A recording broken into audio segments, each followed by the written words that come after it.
Na mtazamaji, haya ilipokuwa akiendelea, msafara wa Linda Mwananchi ulivamiwa na kurushiwa vitoa machozi ulipokuwa ukikaribia kuingia Homa Bay mjini jioni ya leo, huku gari moja likichomwa. Na wanasiasa wa Linda Mwananchi wakikashifu uvamizi wa msafara wa magari yao na kufungiwa barabara kuu kuendesha mikutano yao kaunti hiyo. Na pia wamemkashifu Rais William Ruto pamoja na viongozi wanaoegemea upande wa serikali kwa kuwanyima haki ya kujumuika kwa mikutano yao. Na Emmanuel To na mengi zaidi. Twende. Kilomita kadhaa kabla ya kuingia mjini Homa Bay, kikosi cha Linda Mwananchi kinarushiwa vitoa machozi, uwanja ukigeuka mguuni ponye, baadhi ya watu wakijeruhiwa kwenye patashika hiyo.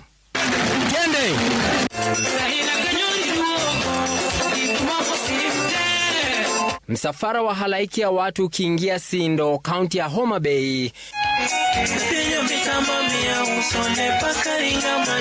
Wanalinda Mwananchi wakirindima ngoma yao katika kaunti hiyo inayoongozwa na Gavana Gladys Wanga.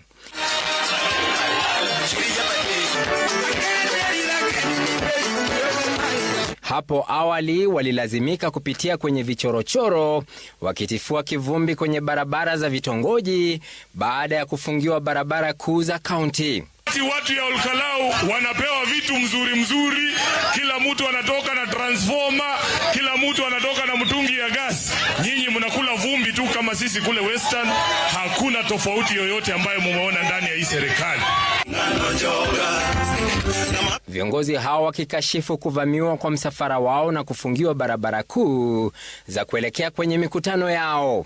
Walisema hatuwezi kuingia Sindo, na lakini nataka mseme wasikie hapa ni wapi.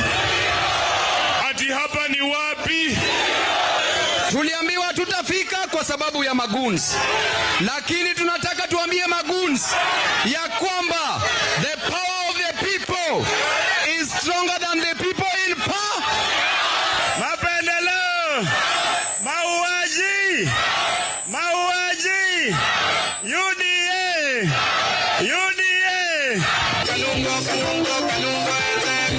Viongozi hao waliozuru Homa Bay mjini jioni wakiendelea kumpigia debe Seneta Sifuna kuchukua hatamu za uongozi, wakisema anatosha mboga. Luo Nation haitakuwa Olkalau, sasa tunaenda kufanya kitu inaitwa Olkaluo.